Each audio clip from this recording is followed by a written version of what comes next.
Lakeland Public Television's Common Ground is brought to you by the Minnesota Arts and Cultural Heritage Fund. Common Ground is funded by the Minnesota Arts and Cultural Heritage Fund and the citizens of Minnesota.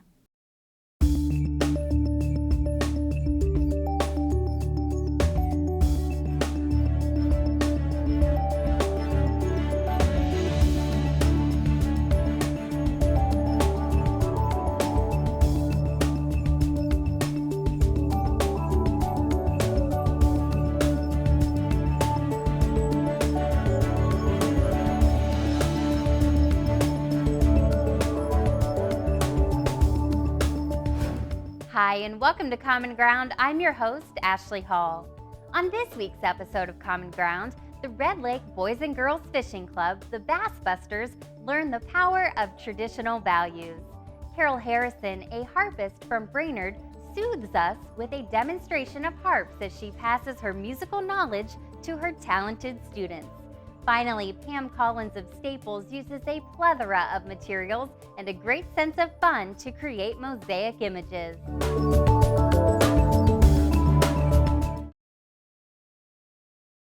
You guys ready? Yep. Okay, my name is Daryl Aganash. My Indian name is Baganagijik. It means hole in the day. I developed a Ojibwe calendar for you guys. Most of you young guys don't know what seasons we're in, and we have our own seasons, what we do. They said the beginning of our year is January, right? But really the reality of our year as an Anishinaabe begins with the maple sugar season. The reason it does that is because everything starts to come back to life. The waters go up in the trees, and they start moving again. Have you ever been in a sugar camp? Yeah. I started sugar bush with my grandfather in Little Rock, west of Red Lake. And this maple syrup right here was out of my grandpa's sugar bush last spring. And we got about 14 gallons of maple syrup last year and with my cousin. It was a pretty good year. I'll sing you a song, maple sugar song. And my dad used to sing this song when before we started maple sugaring. And the words to the song are, I thank the Creator for the maple sugar season. And so I'm going to sing a part of that song for you. How many of you guys sing on the drum? A lot of you guys. You guys could probably sing these songs pretty good then. The words to the song are Miigwech, Manidu, Ishkegame, Segegizis, Zinzibakwa, Wabu. Thank you for this maple sugar season and this maple syrup. Them are the words to that song.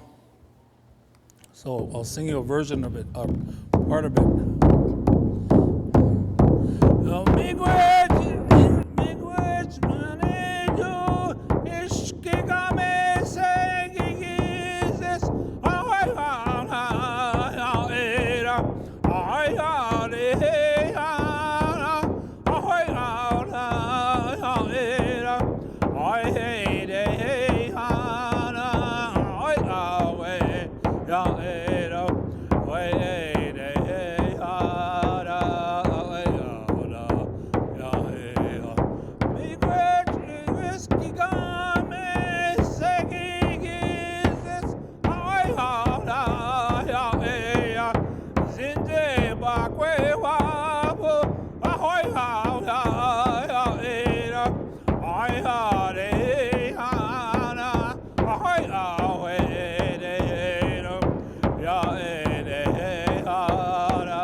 That's what we sing before we do our maple sugar.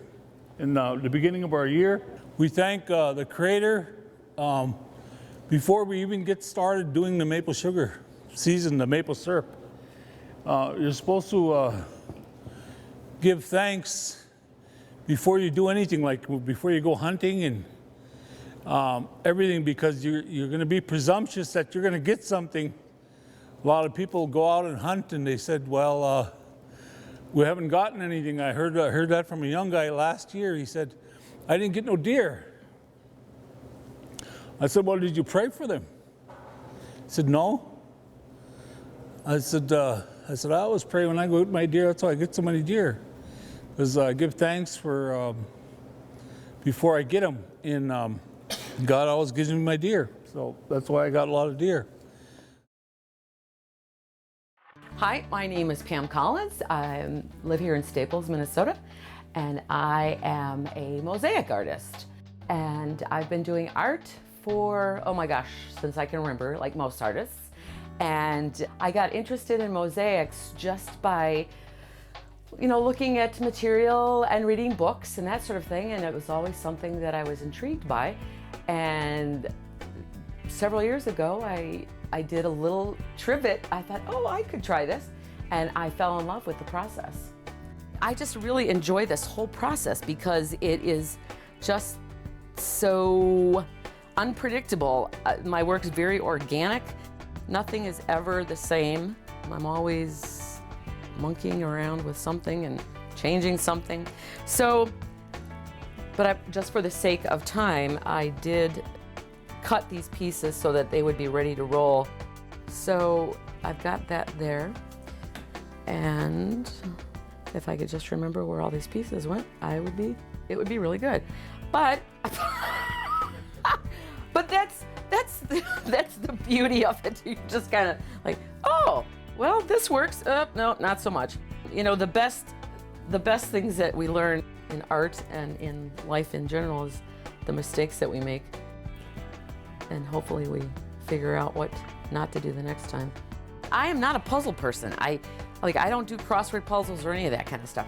But I love, love, love this gluing. See, this piece is already stuck pretty good, but I want to move it. So I'm going to move it there. All right, so there. So now I've got this little itty bitty space here. So here's the perfect example. Okay, I want to fill that space in. And I'm thinking, okay, what am I going to use? And I have this piece, but it's really, well, maybe. Let me see if I can get this in here to make it look right. Yep, that works. Okay, so now I'm going to glue this here. I can move things around pretty easily for quite a while, actually. So I want to fill this piece in, and I see it's kind of a triangular shape. So I'm going to give this a whack here and hope that I get a piece that's going to work. Let's see. Oh, perfection. Okay, excellent. All right, so I have that. I glue that. And there we go. So there's my E. I will often lay pieces next to it to see, okay, what works really good. I was doing a house number for somebody, and I just could not decide what color the background should be.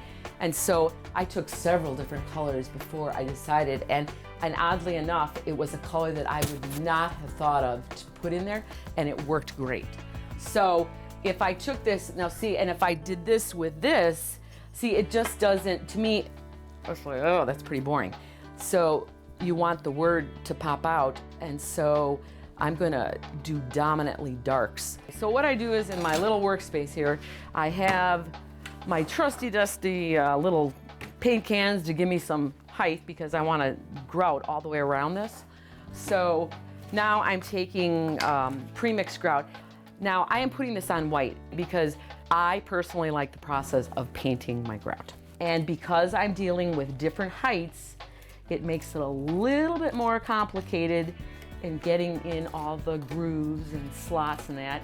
And when I'm working on the edges, I want to, you know, you don't just grout the top, you gotta grout the side, because otherwise you're just gonna have your tiles standing out there with nothing. And that will not look pretty.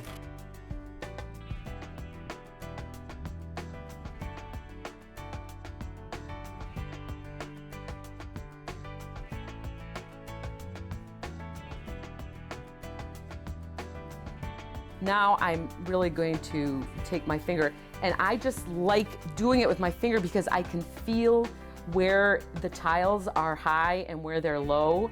And I will continue to do this until I can pretty much see all the tiles. So this is it. So now I'm gonna let this dry. I will probably let this dry until probably later this afternoon, and then I will come back with a wet rag and wipe off all the excess. And then I will wait until tomorrow to paint this. I could let this sit for a week and come back to it and say, I'm gonna paint it. So that's the grouting process. It's not too bad, but it's definitely messy. Okay, so here's my other piece. So I haven't done anything to the back, but I've grouted the sides. And now I know already that this is a lake scene, then there's trees, and there's trees back here, and there's a sky. So I already know that I am going to lay in blues and some teal colors in here. And I'm gonna do some browns here for the rocks. And I will do greens here and greens here. And it's not, again, it's not coloring book coloring, because it doesn't make any difference whether the colors kind of melt into each other, because in a painting you want that to happen because it unifies the whole thing. This process is really hit or miss. There's some control, but not a lot of control. And I like the fact that there's not a lot of control in it, because the best, for me, I believe that the best artwork that I do is when I am not overly concerned about the process. Then I will come back with a wet rag and a sponge, and I will clean off all of the tiles. So there you can see a little bit more of it, but this will get richer and deeper as the paint dries. And then again, it's kind of like unwrapping a Christmas present. You see, as you wipe away each tile, and you see the beauty of it.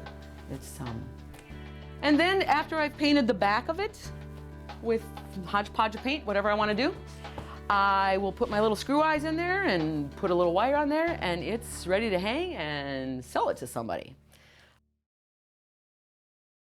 We are going to do some pieces that Alfred Johnson wrote. He's a musician and a composer in the area, and he wrote these pieces for choral group, but he gave us his permission to use his music today so that we could play some things together for you.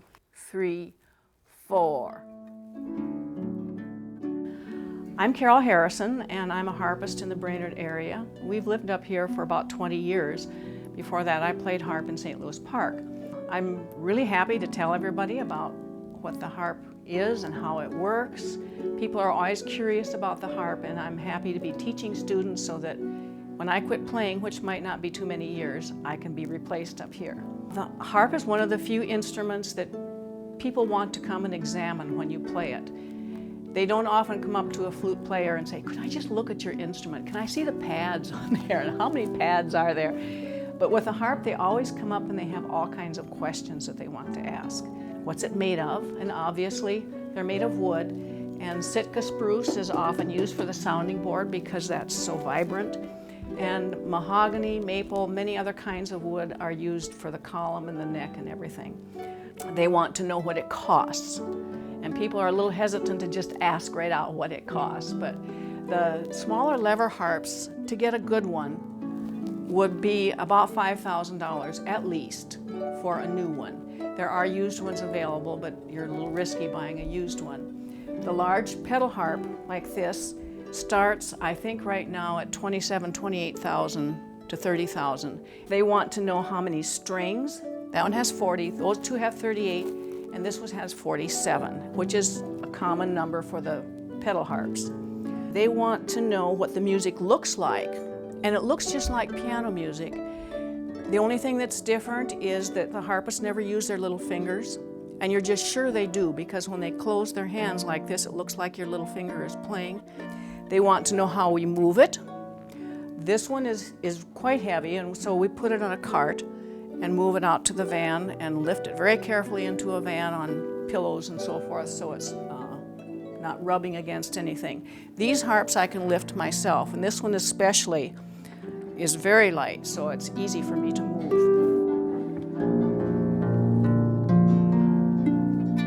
The harp is a very old instrument, and it's ancient. We've seen pictures of them in Egypt on walls, in their palaces and so forth. And in the Old Testament, it talks about the harp right away in Genesis 4, it talks about Jubal, who was the father of the harps.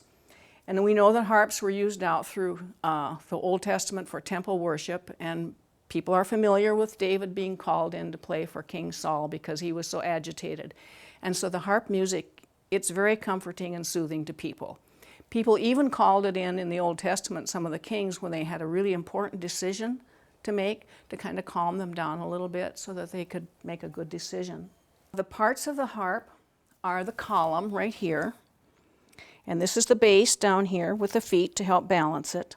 This is your sounding board, and you can hear it's hollow inside, so you can hear how that really echoes, because that's where all your music is reverberated from. This is called the neck, and this is all your mechanism up here. This is very complicated on this harp because it's a pedal harp, and this has pedals, 7 pedals down here at the bottom. So when you're sitting at the harp, you have 7 pedals and 3 notches for each pedal. So if the pedals are all up, that means there's no pressure on these strings. But if you press the pedal down into the middle slot, you have a natural position. This was flat, C natural, C sharp. So you set your 7 pedals in the key that you want to play in, and then when you have accidentals while you're playing, then you move a pedal. The pedal rods that fasten these to all this mechanism, those 7 rods, which are very, very thin, a little thinner than a pencil, go all the way up here and fasten into all this mechanism that you can see up here. There's many, many moving parts in the top of a pedal harp. The harp can be kind of costly, not only the initial cost of buying a harp, but then the cost of your strings. Strings can get very expensive, especially the large ones. And if you play your harp a lot, you like to replace them every year or maybe every other year for a student. As I demonstrated before, on this harp you use pedals to change your keys.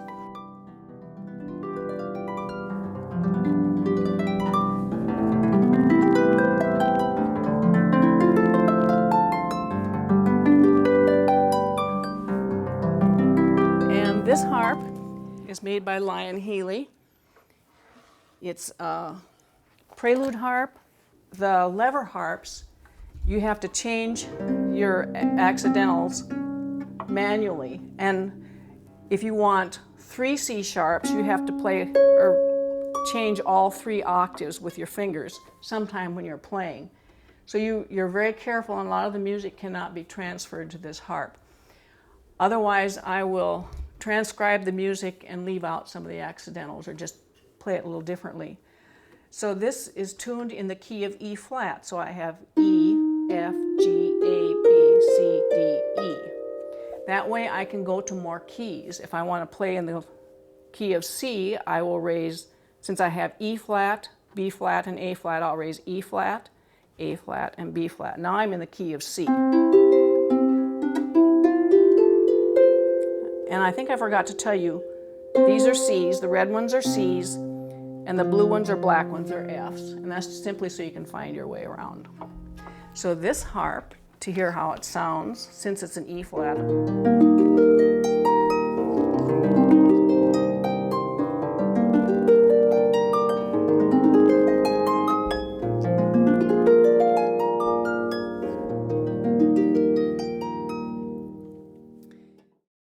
I play the harp a lot for therapy. I use it in the hospital, and I sometimes go to patients' rooms or up to cancer care where they have to be there for quite a while for chemo. And I play in 2 nursing homes and an Alzheimer unit on a regular basis every week. People can feel it because of the vibrations, and when you think of how our system is made of a lot of water and what sound does to water when you drop a stone in water, you see the little ripples come out. When the harp is played, or any musical instrument, it affects your body. You can feel those vibrations. Right now, this is one of my favorite little harps, and this one is especially resonant too. And you can hear it's a little different sound. It's a very pleasant little harp to play for people.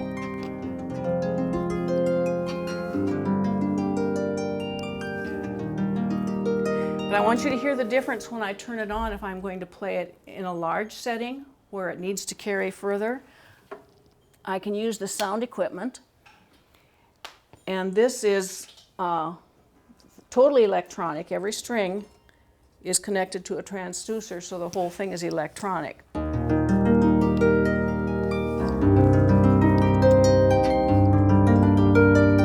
So you hear the big difference when it's like that. It just gives it a beautiful, beautiful sound, and it carries a long ways, even a little better than that one does when it's hooked up electronically. But it does take a lot of practice. It's a difficult instrument, and as I said before, the technique is very important. I keep after my students. I always have a lesson plan that we're going to do before they come to their lesson. But sometimes something comes up in their lesson that I just need to correct, and so we just work on that for a while.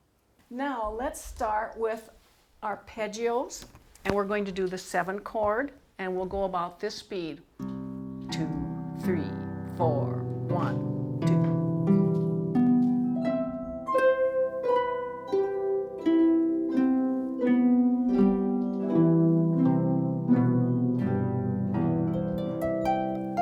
They are also learning how to write some music of their own.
The last one we'll do is Seed for Peace.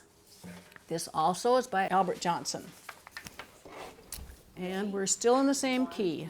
2 and 3 and 4 and 1 and 2 and 3.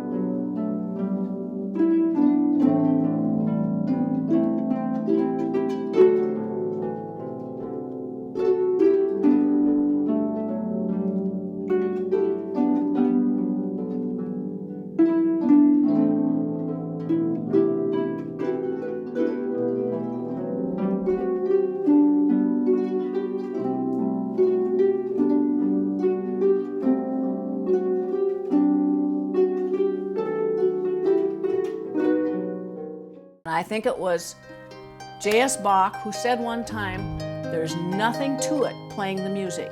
You just play the right note at the right time.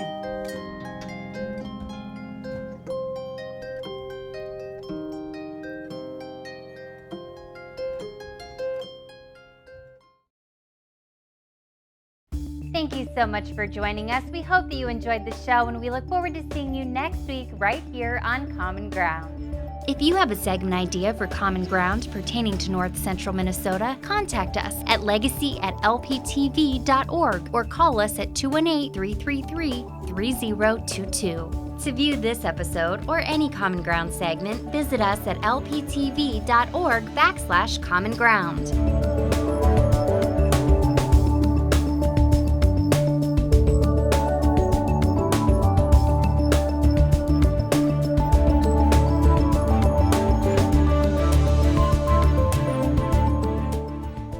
Individual segments or copies of Common Ground, please call 218-333-3020. Common Ground is funded by the Minnesota Arts and Cultural Heritage Fund with money from the vote of the people of Minnesota on November 4th, 2008.